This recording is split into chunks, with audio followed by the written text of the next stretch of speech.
Welcome to the Saturday Morning Success Talk Show, where we share with you the secrets to success in life, in relationships, and in business.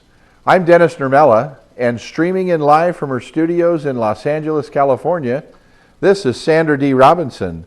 How are you doing today, Sandra? We're good, Dennis. We're good. Excellent. I hear an echo, though. I got to let you know. Okay. Well, we're going to have to run with a little bit of an echo. Do you want me to say that again? Well, we're glad to have you. I wanted to make one quick announcement. Is that all right with you? Yeah, absolutely. We've got a great show coming up, the radio show that we do from 8 to 9 in the morning Pacific time on Saturday mornings. We had a guest on this morning that we had a little technical difficulty, but we're going to have him back on. And I want to let all of our viewers know about it. Freddie Holmes, who was on X Factor last year, he was wheeled out in this huge wheelchair and wowed the judges with his voice, great singing voice. He had weighed over 900 pounds, and when he was performing, he was right at about 500. He had lost almost 400 pounds. He's now lost 475, and it was a great show this morning, other than technical stuff. But we're going to have him back on September 7th, so I wanted to let everybody know about that on that Saturday morning, and we'll have him live. So that's all the announcements I have. Anything new going on in your life that you want to mention to everybody? No, I'm glad that you brought that up, though, about the radio show. I think a lot of people have been asking. I did a few interviews this week, and they asked about the show, and they said, how did I become involved? And I just told Kim, our guest, who I'll introduce here in a second. This is Kim Castle. We'll learn a little bit about her today. I said that it started as you asking me to be an occasional co-host of a radio show that was going in addition to your show. And somehow it ended up that we're doing a TV talk show from 2 remote locations. I don't know how that happened, but I'm glad. It is. But what we're doing amazing. Here is a direct extension. You know, it's a direct extension of your radio show. So, and I'm excited to hear Freddie. Excellent. Well, we've got Kim as a great guest. I'm really excited about the show today. So why don't you go and introduce her? She's in your studio out there in LA. She is out here with me, and we're sitting in my tight little studio in front of our camera. Kim is an international speaker. She's a columnist and author of 4 books. Humbling. Wow. 4 books. I'm trying to finish the first one still, but she's got 4 under her belt. She created a company called Intention Products, along with her husband, and we know her actually in some of our circles as being the face of Brand You. So she's a branding expert, and actually I love that you called yourself a brand visioneer, which we're going to talk to her a little bit about branding today. And also she's got a new venture that she's going into, which has really inspired me, and she's going to inspire everybody with that today too. So we're going to find out what she's up to. So Kim, thanks for being here. It's a joy to be here with you, Sandra and Dennis. Excellent. Well, let's start it off by Kim, why don't you tell us a little bit about how you became, everybody's always wondering, how do I become an expert in something? And so what was your background? At some point, you got your driver's license and you started your life. What headed you in the direction of becoming a branding expert?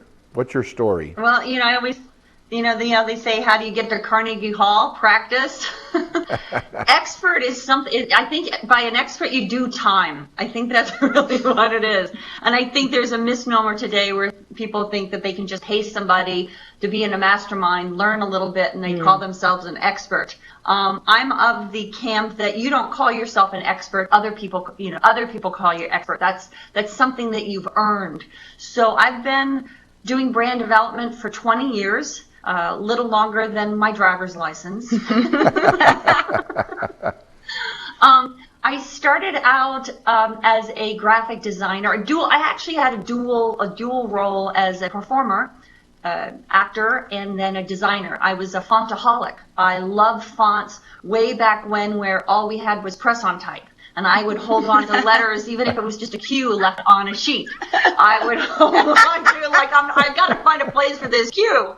And then I started doing all the posters and the programs for any performance that I was in or my friends were in. And then I started designing their packaging to help them get jobs with Pitney Bowes or commercials. And I started packaging my actor friends.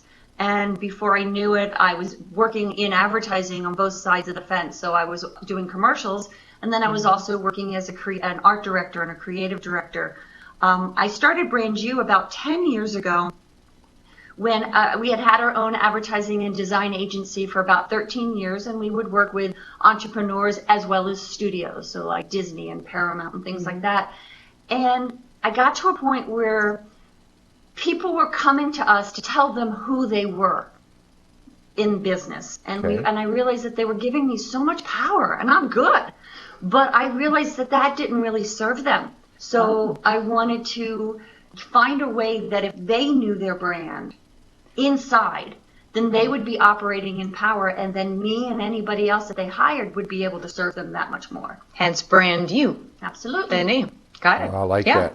Kim is so insightful, and it's always fun to listen to her and how she sees each. I've known a couple of the speakers that she's worked with, and she sees each of them so differently. Which I think you and I kind of work a little bit alike like that. Whenever I'm working with people, I try to help them see their gifts and who they really are and then bring that out. And Kim does that in a different fashion. But I mean, branding is it's one of those buzzwords right now. And Kim and I have talked about this, that it seems like anybody that's out there will, fancies themselves a branding expert. But Kim is somebody that really knows the insides and outs. I mean, she just told you the history of what she's been through. So, she's branded herself, she's branded actors. And by the way, creatives need branding more than they know. Absolutely. Yeah. Well, I think it's interesting. When I first started 10 years ago with Brand You, I was wrestling logos out of people's hands. Saying a logo is not your brand, and I'm an award-winning logo designer. It's not your brand. Your brand is why you exist. Your brand Right. is what your values are. Your brand is the experience that your customers walk away with. Oh, and by the way, the logo is the cherry on the top of the sundae. And you're right. So many people today think they're brand experts. They sprout a personality one day and start wearing flashy clothes, and they go, I'm going to teach you how to be a brand. Do what I do. Yeah. And it couldn't be further from the truth. What's the first thing that somebody should do if they're looking to find their brand? What is something they should look at? The experience that they leave with people? Actually, I would say the first place to start if you're starting to think about a brand, is start admiring brands. Start looking at brands that you go, wow, they're doing a good job. And determine why you think they're doing a good job. Not to copy them, but to have an appreciation. In order to develop a great brand, you have to have an appreciation of brands. So whether it's Starbucks or Nike or Lululemon, whatever it is, start to become a connoisseur of sorts, of going, wow, I really love their customer service. I really love when I walk away, I think consistently these 5 words with this company. It's just like to start to develop a muscle. And then from there, start paying attention to the things that you buy without thinking. Because there's something that they're doing that they've planted a seed inside of you that is living. And that's really a part of what you're going to do with your brand, is you plant a seed that starts to live in the minds, the hearts, and the wallets of your customers. Yeah. That's a great thing, Kim. Yeah, I wanted to ask you about, I consult with a lot of different businesses, and most of them are smaller businesses, under 5 million a year or so. And a lot of them don't understand the importance of having a brand when they're a small business. So some of you viewers out there that are running a business, you may think, oh, branding, well, that's for McDonald's and Starbucks and Sears. If anybody remembers Sears, they're still around, right? But Failing brand. exactly. Maybe not the best example at this point. Not the best example. Disneyland, But there's if a good one. JC can pull themselves up, so I know. can Sears. Right. So what can you tell our viewers who have a small business? What are the results that they can get? What are the benefits that they can get from branding themselves properly? Well, it's twofold. There's an internal payoff and an external payoff. It is mass competition today. I mean, and you're competing as a small business owner. You don't realize, but you're competing with the big brands, even if you're not in the same business, you're not in the same vertical, because the big brands set the perception of what's real and valuable. And so in order to play in any market today and be sustainable, you have to have an awareness of the landscape around you. So it's one thing, the external payoff is being perceived as valuable. And that's just a starting point. Obviously, what you deliver, the way that you deliver, the impact that you have in their lives, the problems you help them solve is huge. But you're not even going to get to the opportunity to even provide that if they don't pay attention to you and they don't perceive you as valuable in seconds. The average attention span is 9 seconds or less. Wow. You don't grab Scary, isn't it? their attention in that amount of time, Yeah. you're not going to be able to show them how great your results are. So that's the external. But even more powerful is the internal. There's a strength that happens when you have clarity of what it is you're really doing, why you exist, where you're heading, and that's whether you're going to keep the business or you're going to sell it down the road. There's a knowing and a power that you operate each and every day. And this goes for small businesses too. Like as you're saying, you can get lost in the chaos. And I'm just putting myself in the position of somebody that has even a mom and pop kind of store, or they're just starting in their business.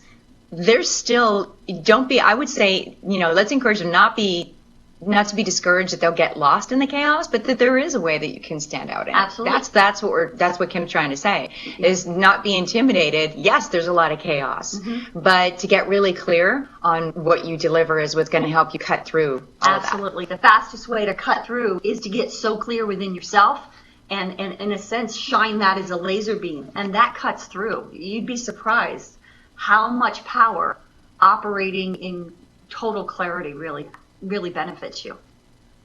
That's good. I do have a question that's kind of more specifically about branding, and I'm gonna pick on someone that I think it'll help them a lot. But we have a brand new makeup artist that helps us here, and so she's sitting in the other Poor room watching Amanda. this right now, Amanda, and I'll say hello to Amanda.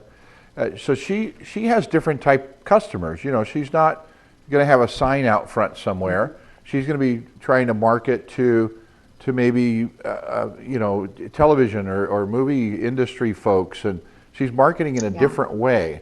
So, and same with Sandra and myself, we market to businesses.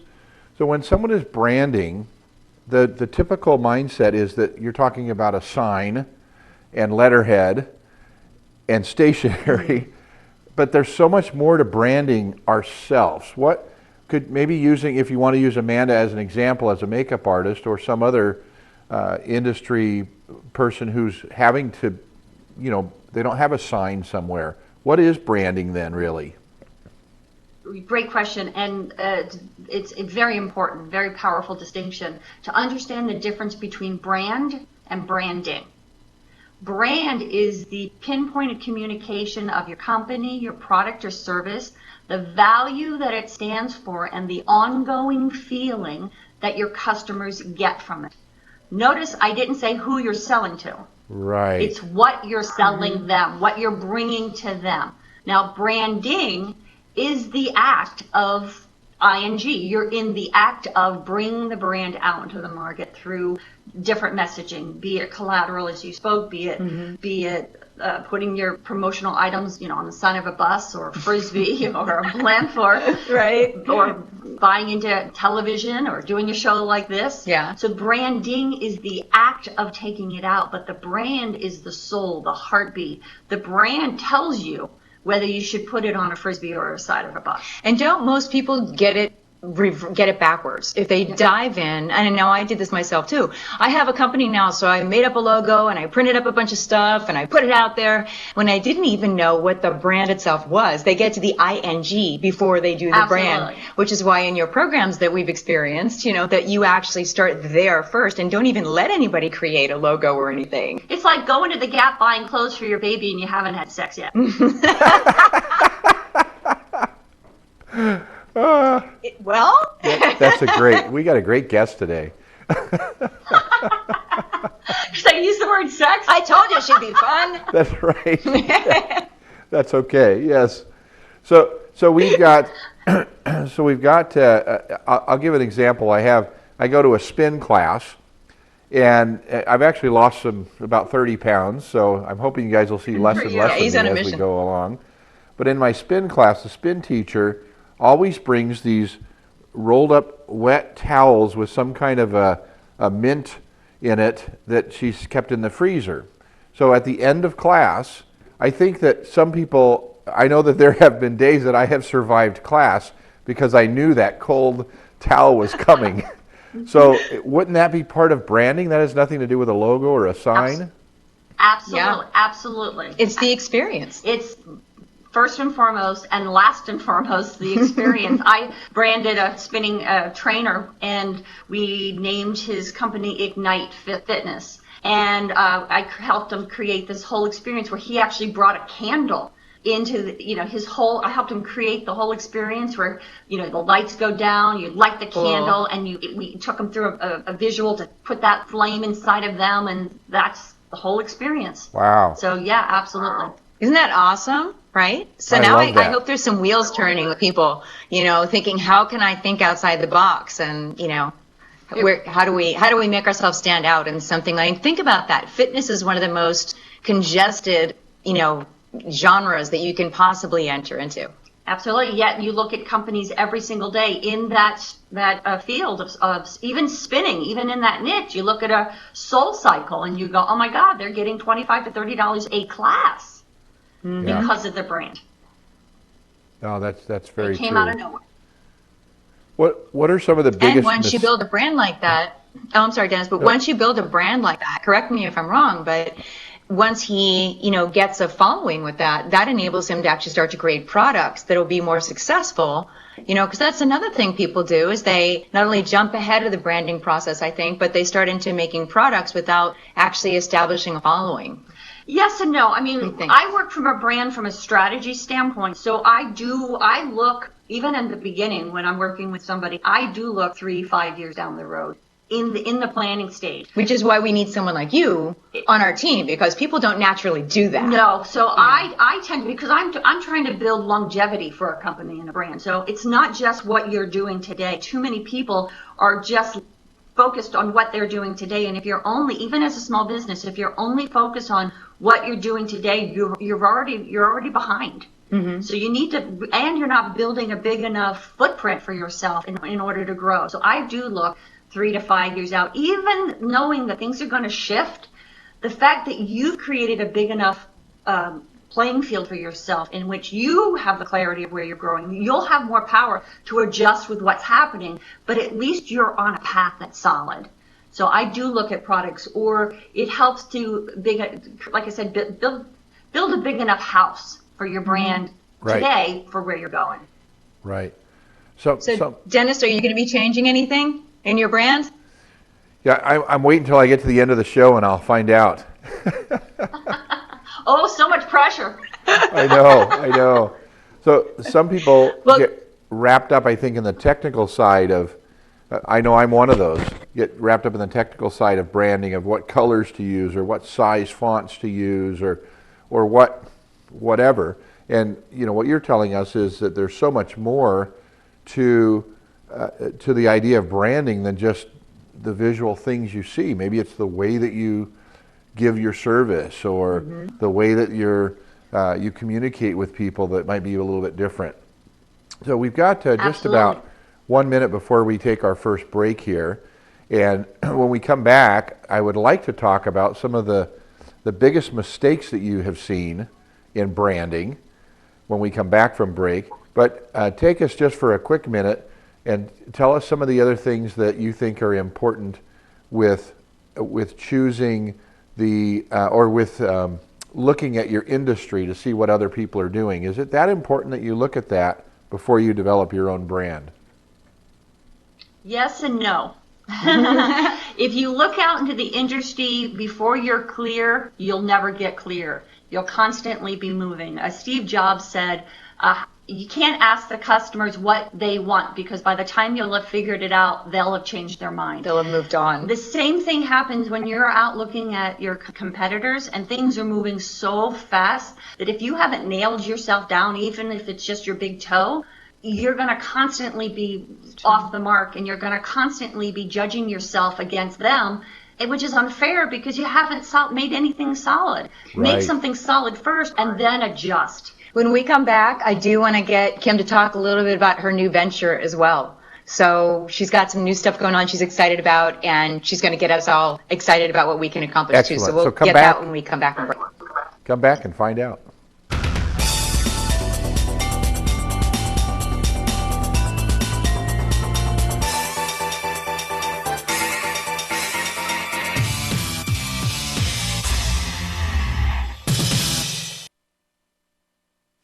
All right, give me a spot. You know my motto, safety first. They could be dangerous. I think we should call animal control. Animal control. To be safe. Don't worry. Just... I got this. It's a new motto. You don't have to be perfect to be a perfect parent. There are thousands of teens in foster care who don't need perfection. They need you.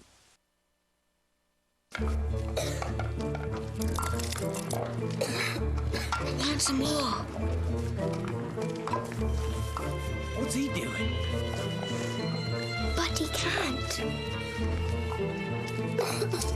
Look at him. It's just not done. Please, sir, I want some more. More? More? More? Please, sir. He has asked for! Thank you. What? Well, he did say please. Sir? Yes, he did. And thank you. Yeah, and thank you. He's a wonderful boy. I do like the boy. Please. And thank you. Pass it on.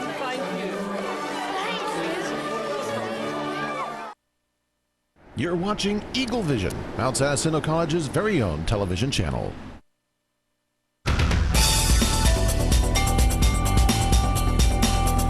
Good to know.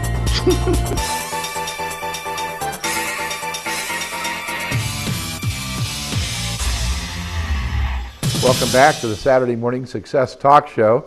I'm Dennis Dramella, and Sandra D. Robinson and Kim Castle are with us in their LA studio.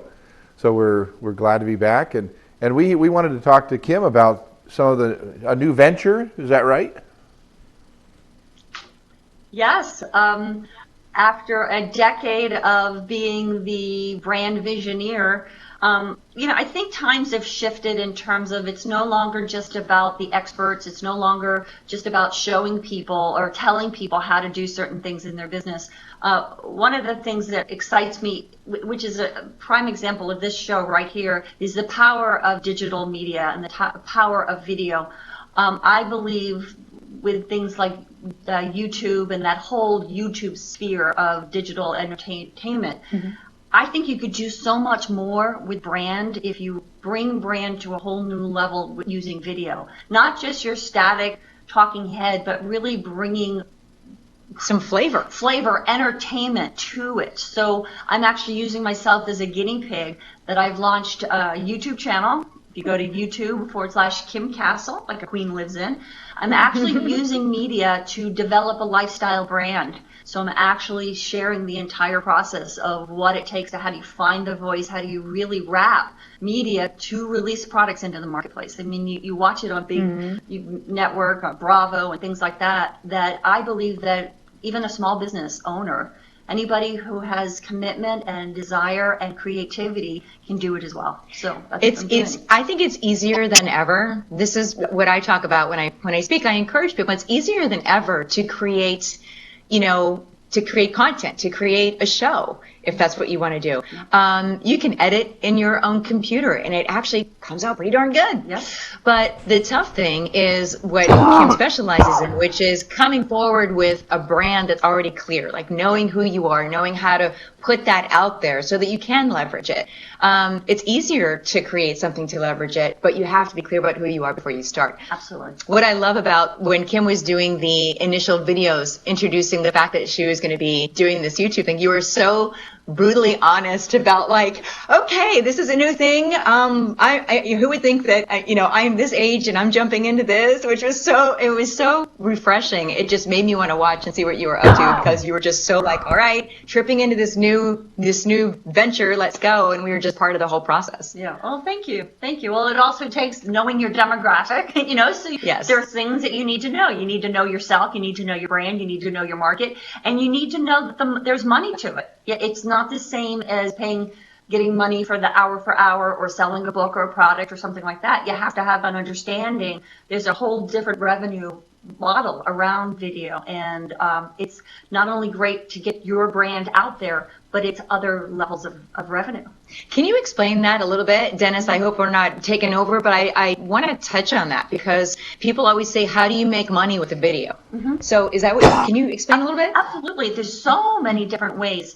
One, obviously, it's getting your own product and your own brand out. There's things that is called pre-roll, meaning that, you could be in the YouTube partner program where you're getting little pop-up ads that show up on your video. There's pre-rolled if you get to certain levels of viewership, where you start to see almost like commercials playing in front of the video. That's called pre-roll. You can have brand integration deals where a brand says, hey, will you do content around my particular brand? Will you just hold my brand? Will you be a brand ambassador? There's so many layers. You could sell sponsorship for your show just like you're a network. There's so many layers to. It almost sounds like you were talking about product placement.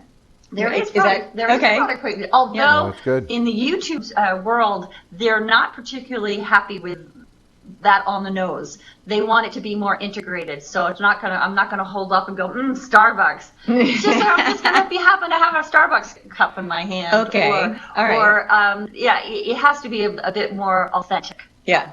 Well, that's good. That's always better anyway. Yeah. I think But it's yeah, good. there's so much money.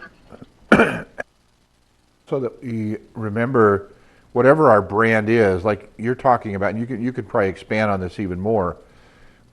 But when you know what your brand is, it should come out in other things other than branding, like your advertising or marketing. For instance, I did some coaching with somebody who is a cosmetologist that does all, cuts hair and all that stuff, and mentioned one of the things to do is to make sure to gather names on an email list. So that way, if you're having a slow day, you can do a blast real quick, or a text message even better than an email, saying, hey, this is, I'm running this special today. If you come in the next 2 hours, you can get 50% off or something, or we'll cut a kid's hair for free if you come in with us. So some of the things that you do to market your business or to advertise your business, do you think that that's important to always correlate them to make sure that they fit your brand, the way that you do things? Absolutely. When we work with clients to develop their brand, we create what is called a brand Bible. Just like a TV show would create a show Bible so that hundreds of different writers all write with the same set of rules. We create a brand Bible, and it becomes a filter for every single decision that gets made, be it internally, be it partners, be it vendors, be it taking a company global, be it logos, colors, be it the tonality in the marketing, be it what cable station to go on. It actually becomes a filter, and when you have that set of rules in which to make decisions by, you operate consistently. And it's actually a little easier, I would think. Right. It is a lot easier. Right? People think consistency is like accident. No, you don't consistently do anything. Right. And the more consistent you are, the easier it is, going back to what we said in the beginning, to stand out. When you are walking in a straight line when everybody else isn't, that's when you stand out. Oh, I like that a lot. I think it correlates kind of with what I talk about. In my book, The Saturday Morning CEO, I kind of take corporate tools and simplify them so you have a meeting with yourself, a strategic planning meeting. And I facilitate strategic planning meetings for big companies, but a lot of small businesses don't really have strategic planning meetings. But if you have a brand like you're talking about and you use it as a filter to make decisions that are going to help you as you strategize your business growth, then it does make things a lot easier, because you decide hey, this, like, I always make the joke about, there's a little place by my house that has donuts and Chinese food. And I thought, well, that's kind of two things that don't really correlate. I wonder if they really had that brand in mind, or if, you know, the husband's really good at making donuts and the wife is really good at making Chinese food. They said, let's just do this. So that consistency and that ability to, you know, it's not a separate thing. Branding is not a separate thing. It's a tool to help you, right? Absolutely. It's why you exist, you meaning your business. And I mean it quite personally, like your business is a living entity. It is why your business exists. It's everything. It is the heartbeat, the soul, the walk away that everybody feels every time somebody comes in contact with it. It's what you leave with people when you walk out away from them. It's you being in the room before you're in the room. It's everything. It's your presence. It's everything. It's everything. Speaking of presence, can I get personal with Kim for a second? Oh, sure, no problem. I want to know a little bit about. No, she's already mentioned sex. She's afraid to go any further with anything like that. But no, I want to find out what encouraged you. What made you make this decision to get out in front on your YouTube show? What was it that made you go, all right, I'm going to do this? It was a couple of things. One, honestly, I felt after a decade I was hiding behind my customers. I was hiding behind my own clients. I was thinking their success was enough for me, that it was like I was playing small. And it was like, oh, I've got to challenge myself. You get to some point of knowledge and then you go, oh, I know everything. I wanted to put myself into this position of not knowing, to be an example of, to continue to grow and learn, and things are moving so fast these days that if you're not constantly putting yourself in that new learning, you start contracting before you even know it. I mean, you've got clients still. I mean, you're still working. So is this experience really opening up your eyes and helping your clients as well? Well, yeah, there is one level. It's there's one level where I go, yeah, this is how you do this, blah, blah, blah. And then I put myself in that in the other side. I went, oh, wow. Oh, not as easy as it sounded when I said it. Absolutely. But I'm fortunate because I do have knowledge so that I can feel the experience of what it's like to be one of my customers, and then to talk to myself and go, oh, this is what you do. Coach yourself. So, that's what we end up doing, yeah. But exactly. But yeah, I needed, and I also wanted to do it as an example, because I do believe that media and the digital space is how we're going to interact with everything, not just business, not just entertainment. It's how we're going to share hobbies. It's how we're going to experience spirituality. We're already doing it. How we experience things that we enjoy in life. And I wanted to show people how you can actively use it today, and not just, for your own sense of inner starness, is that it's real and it's viable. Yeah. And I think people hesitate because they look at someone like him or myself that have a background in performance or entertaining, and they think, well, of course they have an advantage because that was their background. And I think you and I both want to encourage people to say, no, you don't have to have that. That those days are not necessarily as big a benefit to us as you would think. We're pretty much like, on the same, like you said, when you start to do it, it's like, oh, okay. Wow. And we go back to our own training, because it's not about, attracting a large box office. It's about attracting the people that you most want to attract. And really connecting. And I think that small business owners already have that benefit. You're already connecting with people at that level. You just wrap a show, and be clear on your brand and wrap a show around it. You're already ahead of the game. We had to unlearn stuff. It's true. That's true. I had to give up a lot of the training that I was taught, just so that I could go, oh, and that's actually my biggest realization, was that people enjoy watching you be you, to watch you be kind of goofy if you're goofy, to be witty. And so as far as goofiness goes, Dennis, you're good. Oh, thank you. Dennis? I resemble that remark. Well, one thing that I think our viewers are really wondering is, my co-host this morning, Larry Broughton, he kind of coined a little phrase that he says, about failure. We can't be afraid of making mistakes and failing because we learn from it. He said we should call that learning, not failing. And He says that failure is not just for losers anymore. It's for winners too. And it's important to be able to go make mistakes. So with that in mind, what are some of the biggest mistakes that you have seen made in branding that maybe we could learn from? Ooh, well, you can look at mass market. Obviously, BP made a big one. I would say that there's several. One, we talked about a few, that thinking your brand is a logo, thinking that it's just the patina or the visuals. And yeah, that goes a long way, especially today, but it won't sustain your business.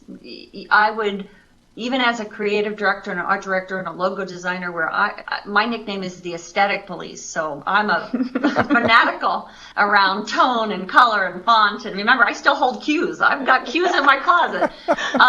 You have an office right next to the fashion police then, right? All cues, different kinds of cues. And a couple V's, because V's are hard to use too. And an X or two. Exactly. Is to realize that your brand is so much more than you realize, and that you're creating a brand whether you did it or not. Whether you did it intentionally or not, that's so true. Yeah. That's so true. You could be branding yourself as a mess, which a lot of people do. Amanda Bynes. I'm sorry, was that my outside voice? So we do see that. Absolutely. We do see that all the time. So you're developing a brand whether you realize it or not, and that bumper sticker SHIT happens, so does a brand.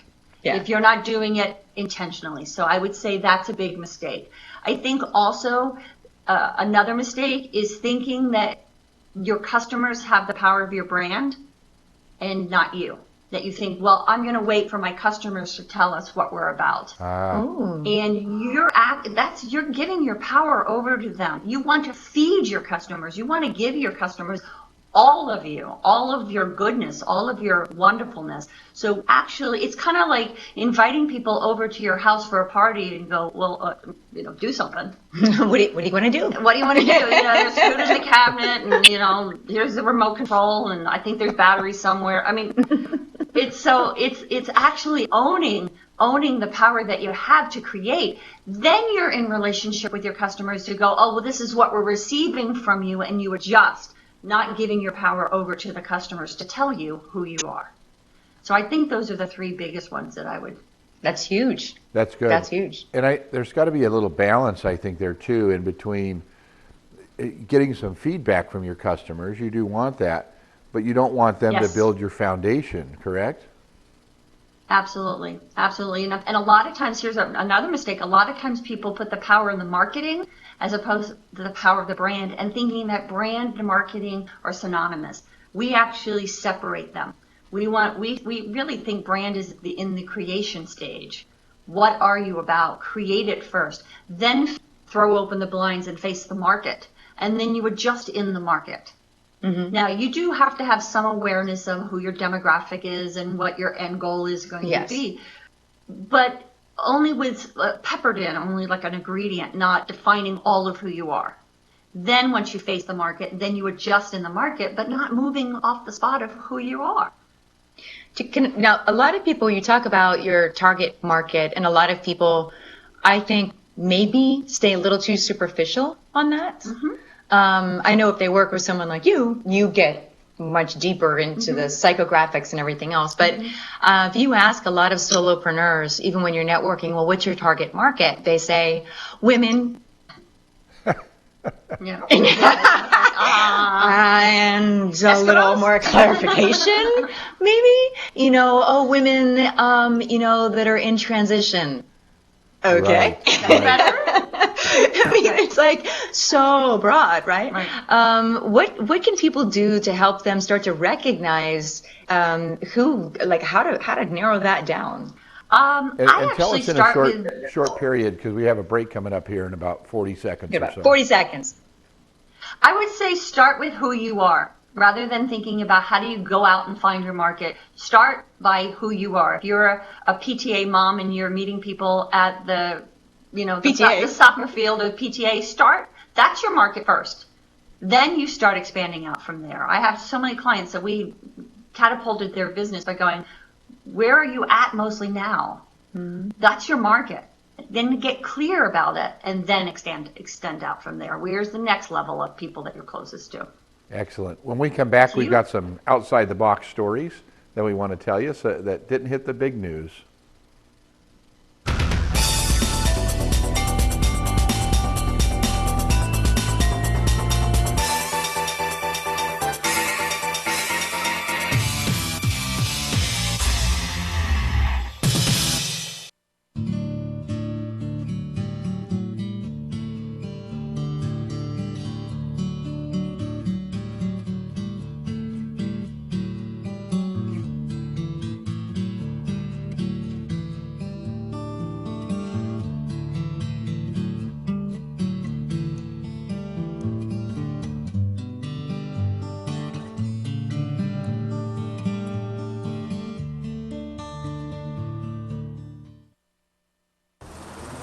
Okay, people, listen up.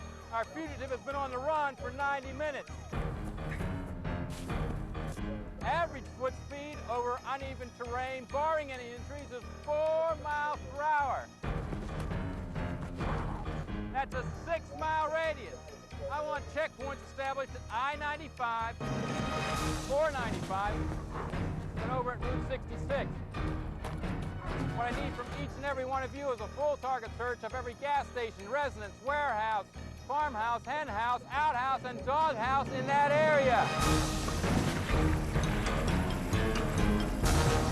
Your fugitive has just cashed in his 401k plan, and all he had to do was roll it over. Go get him! Learn about rollovers and protecting your financial future, and choose to save. You can't mess with a big dog. Well, you're wrong. I'm wrong. You're the one who misrepresented the facts. Misrepresent the facts? Are you kidding? Your proposal is ridiculous. You have no right to call You are the worst example of politics. I stand for something. Flip-flop. I stand for something. Flip-flopper, flip-flopper. Your proposal's ludicrous. My proposal will go exactly the way I say it will. My dead body. I think somebody needs a timeout. That's the power of one. I motion that I be issued the timeout, and... Wow, me too. Yeah, for sure, you should get a timeout. I apologize. And I motion that I start showing more respect. Civility. Pass it on.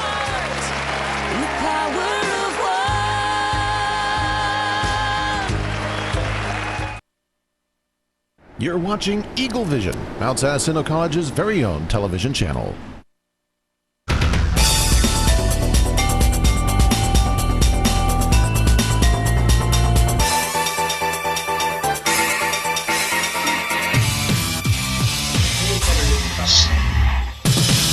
Hey, welcome back to the Saturday Morning Success Talk Show.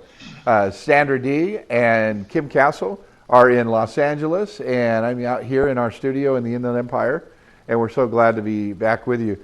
We wanted to share with you, Sandra has some stories that don't make the main media. We call it our Really segment, so let's talk about Really. Yep. What's the news today? So we're going to have some fun today. You know, some weeks are better than others, so I actually grabbed a couple. We have 4. Let's see if we get through them. And I start with one. I end with something happy, but I start with something that makes me, and I shared a little bit with Kim, it is definitely a really, but it had me sort of angered and just in absolute amazement. It's the headline is Chinese husband sues wife for being ugly and wins $120,000. What? Really? Exactly. The power of a brand. Exactly. Mr. Feng was deeply in love with his beautiful wife until they had a baby girl. Feng was horrified at how ugly the baby was and demanded to know who his wife had cheated on him with because the baby didn't resemble either parent. She said that she had not cheated on him, but then she had to admit that she had extensive plastic surgery in order to, change her looks before they met. Wow. So, He claimed that their marriage was under false pretenses, and the judge, who we are suspecting was a male, awarded him the divorce and $120,000. Now, part of me is angered that that would actually happen. Thoughts? Well, she had to pay for the plastic surgery twice. Yeah, exactly. That's true. $120,000 you get a lot of plastic surgery. She had to go through the ordeal once and pay for it, and then she had to pay him again. She basically paid twice for her new nose. I think I'm appalled because there is a child somewhere that is going to see this. Right. That's what has me just... And that the father is thinking, that poor child is growing up thinking that father thinks that they're ugly. Yeah. Wow. That Dennis? is a really. It's disturbing, isn't it? Yeah, Okay. it is. So we don't have much happy to say about that other than, you know what, be upfront, I think, is the lesson when you get into a relationship with someone. Just a thought. I don't know. Or change your perception of beauty. Don't have a plastic relationship. There you go. So now, speaking of unexpected things, here's one. Now, I've heard things like this happen before, but I was surprised to see it this week. A Philadelphia woman turns up alive after her own funeral. Whoa! And in the article, they actually have an empty coffin. I should have put a nice on the pillow. Nice touch. Well, apparently, 50-year-old Sherilyn Jackson had her funeral on, earlier this month. About 2 weeks ago, she had her funeral, August 3rd.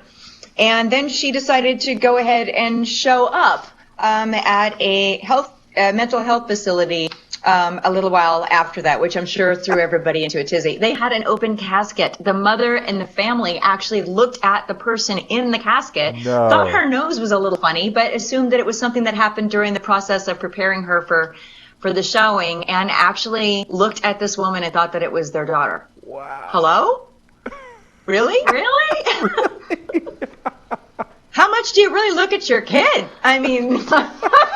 Yeah, you wonder what's wrong with the story. There's so many. There's so much wrong. And this is real reality television. This is much more exciting than what we see on TV. So someone right now is heading to these people with the production crew going, what is happening? Yeah, so apparently they are going to be exhuming the body of the poor unfortunate woman that was in the casket and trying to identify. Wow. Well, and I love how you said, and she showed up at a mental health facility. Which came first, the chicken or the egg? Here we go. Oh my goodness. Yeah. So let's jump into one more. I thought this one was actually kind of entertaining. So and it's unexpected to say the least. Masked superhero hauls bags and babies on Tokyo subway. What? Wait for it. In a green outfit with silver trim and matching mask, a superhero waits by the stairs of a Tokyo subway station, lending his strength to the elderly, passengers lugging heavy packages, and mothers with baby strollers. Wow. Yes, his inspiration came from the children he met at a job at a grocery store, and it prompted the color of his costume as well. I guess the children like it. He's a green Power Ranger, and he found the outfit for $41, and this is his Good Samaritan act. But is it just me? Would you give your child to a person in a suit? I don't know. He's trying to actually bring other people into this, and he has already inquired about the pink and red outfits for his people that would like to sign up. So if you're looking for a way to give back, you might want to go to Tokyo and choose pink or red. Oh, wow. Just remember the color of those costumes affect your brand. And what would red mean? Red actually is high energy, it's passion, it's bold, it's attack. So don't wear red. So do you want to hand your baby over to a man wearing a red attack colored suit? Branding. Yeah, okay. Yeah. And I wonder what the revenue model in that is. I don't think he really thought it out. Perhaps you can help him with a long-term plan. And then one last thing. Dennis, do you fish? You know, my wife loves to fish, so that means that yes, I do. Oh, Good answer. We like that. My husband's laughing. You can't hear him, but my technical department is off to the side laughing as you said that. And I don't know if you do deep sea fishing, but marlins are incredibly beautiful, very challenging to actually, get them on the line, and a big thing to bring them in. And you're not really, I do believe you have to throw them back most of the time, right? I think that's the rule. I don't know. Well, this guy actually couldn't throw this one back because the crew of the Marlin Darlin, great name for a boat, received an unexpected surprise when one of the namesake fish jumped on bound. Oh Just my jumped God. on. I guess it would be suicide. Yes. Yeah. 350-pound marlin jumped into the boat on Thursday as a group of men fished off the coast of the Dominican Republic. And they do have a video of this, so you can Google it. I watched the video. The jump was caught on camera while the boat's owner, Bobby Jacobson, was recording his fishing adventure. So this is one where they know that he's telling the truth, that it was this fish. It's not a fish story. Yeah, You can switch it to it is- widescreen it's- on the YouTube, right? It's a crazy video. Unfortunately, the marlin died from self-sustained injuries, and he was donated to local fishermen. So I think it was suicide, actually. Yeah. So that's our relay segment for today. I thought we would end on something that can really get those fishermen excited that maybe one day they will get the big one, and it could be easier than they think. That is right. And sometimes it's just a little one-liner that it takes to bring in the big fish. Is that right? So I got to say, Sometimes it's just being there. that's right. And one thing about the guy with the cape outfit and all that is that not only is he branding, but he's figuring out how to franchise it too. He wants to get others involved. So It might be a little more enticing if they do come up with a revenue model. Exactly. They'll start robbing banks or. They've already got the mask. Hey, we got the uniform.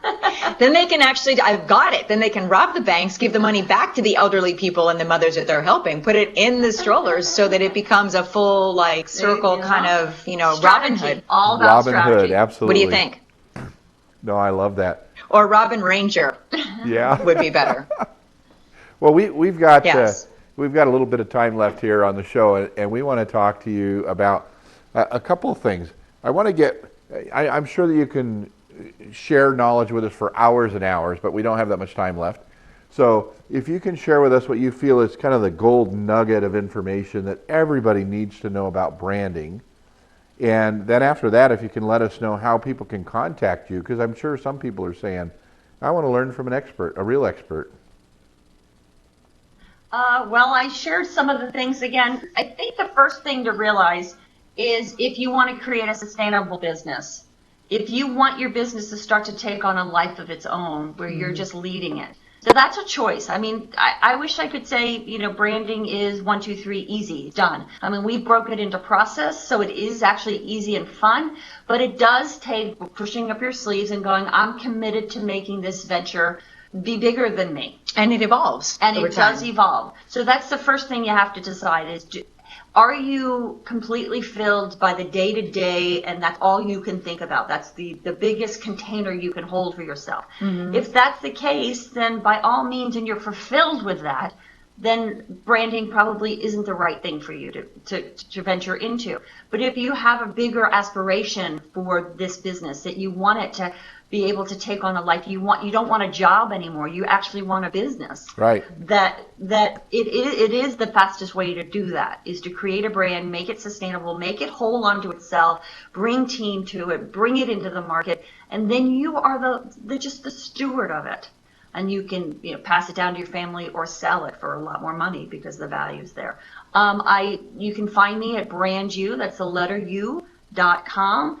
Also, I have a free gift if anybody's interested. Sure. If you go to the number 7, brandsecrets.com, I talk about 7 secrets that top brands like Starbucks and Virgin are doing, and I show you how 7 entrepreneurs are doing that same thing and what some of the results they're getting, and that's 7brandsecrets.com. Yeah, it's a great little program. So if you have don't have any hesitation, go 7brandsecrets.com and go grab that. I've listened to it myself a couple of times. Excellent. Oh, I'm going to have to do that myself and learn from that. And so if you want, using a little bit of our story here today that was shared, is if you really want to get into branding, just jump on the boat, right? Get out of the water.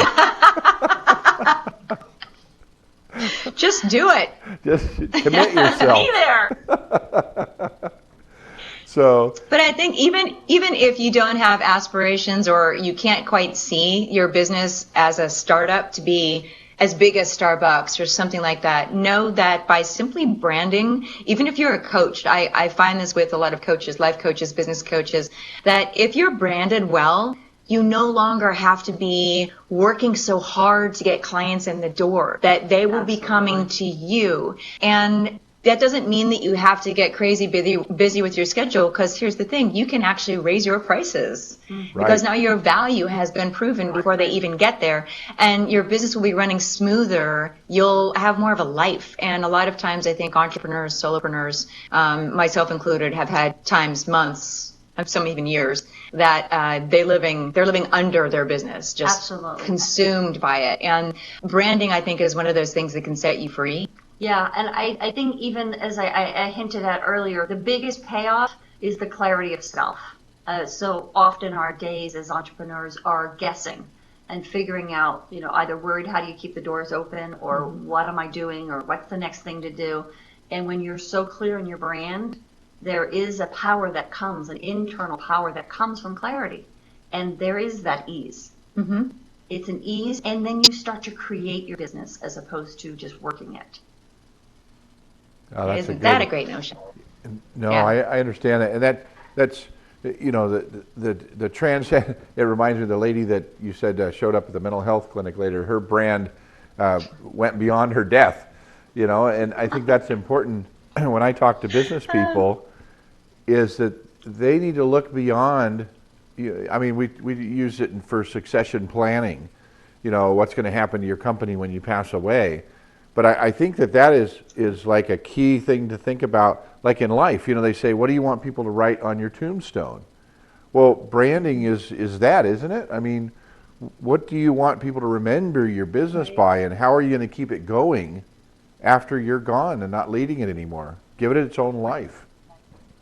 Mm-hmm. Right. Yeah, and I would say that one of the biggest tests that I always share with people is, after we've worked on their brand, and then we go, okay, if 10 people are standing in line at Starbucks, what do you want them to all say consistently? Not just even wait until you're dead. What is that one thing that you want them all to be saying consistently? And then we craft how to do that. And most people are amazed. I get emails from clients 3, 5, 8 years later. You remember when you were talking about that thing in Starbucks, that walkaway impression, and I thought I didn't have that control? It's so true. Mm-hmm. You actually have that control. So clarify that for me, if you would. Are you saying that a business owner should try to create and get their customers to be saying the same thing? Is that what you're saying? Yeah, but it's creating a consistent experience so that they do say that. So remember, I said don't ask them what they're feeling and then try to create that. You create it and then find out that they're saying it. And if they're not saying it, you adjust. Gotcha. You're to in make control that experience. to make that experience happen. Well, that makes a lot of sense. So kind of like the cold towels for the spin class, right? Everybody talks about it all the time. Exactly. That's why we go there. I mean, a great example. I use Starbucks as a huge example of incredible brand power. They were always about a great coffee experience. These are Starbucks mugs, by the way. There you go. It works. And they were always about a great coffee experience. And there was a great story where an accountant was saying, well, they were looking through the books and saying, we're spending too much on toilet paper. We need to switch to one ply. And somebody higher up was one that said, no, our brand is about a great coffee experience. And that's part of it. We're sticking with 2-ply. What? I'm not even going to touch that.